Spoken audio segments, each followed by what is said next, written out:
different kind of the shellcoding techniques inside. It was using process doppelganging techniques, steganography or pseudo-steganography. It was made like a matryoshka style. It's created for evasion.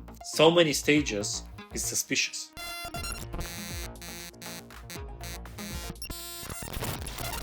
First of all, it was interesting that DoubleFinger were using real Windows DLLs, but these DLLs were patched. They were real, the code of them is real, but the bad guys, they patched some functions, these DLLs. So when this DLL is loaded, instead of the normal operations, it jumps into the shellcode inside this DLL. So, and this shellcode started to execute inside the process that loaded this DLL, so it's more or less stealth. There are a lot of other mechanisms that prevent the detection. First of all, it's a usage of the different kind of the shellcoding techniques inside, where they were like 5 shellcodes, and some of them were completely different from the other ones. Another thing, it was using process doppelganging technique, which is quite known and definitely usual, but again, it's created for evasion. Another thing, it was using steganography or pseudo-steganography, pretending that the payloads were pretending to be PNG files, and so on and so on. Together, all these things are quite useful to evade protective mechanisms. And interesting thing, it was made like a matryoshka style, so shellcode inside shellcode, PNG file, shellcode, PNG file, and so on and so on. I wonder why they made it so complicated, because usually the malware or crimeware developers, they are not so deep in these stages, because so many stages is suspicious. That's a problem. So that's it.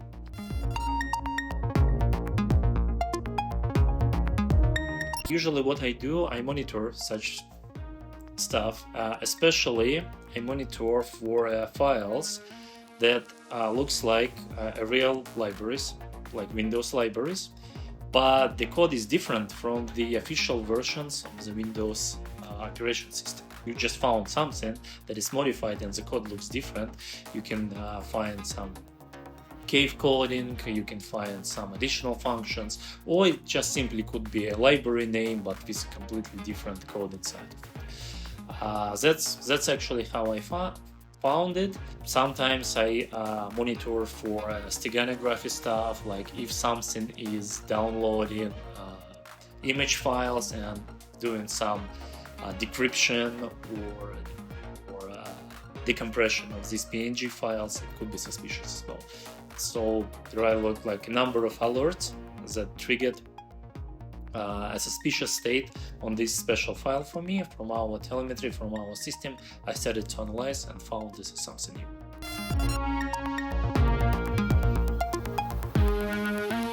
They should be really careful first. For example, if individual is using the hardware wallet, they are super protected, right? When this wallet is not connected to any device.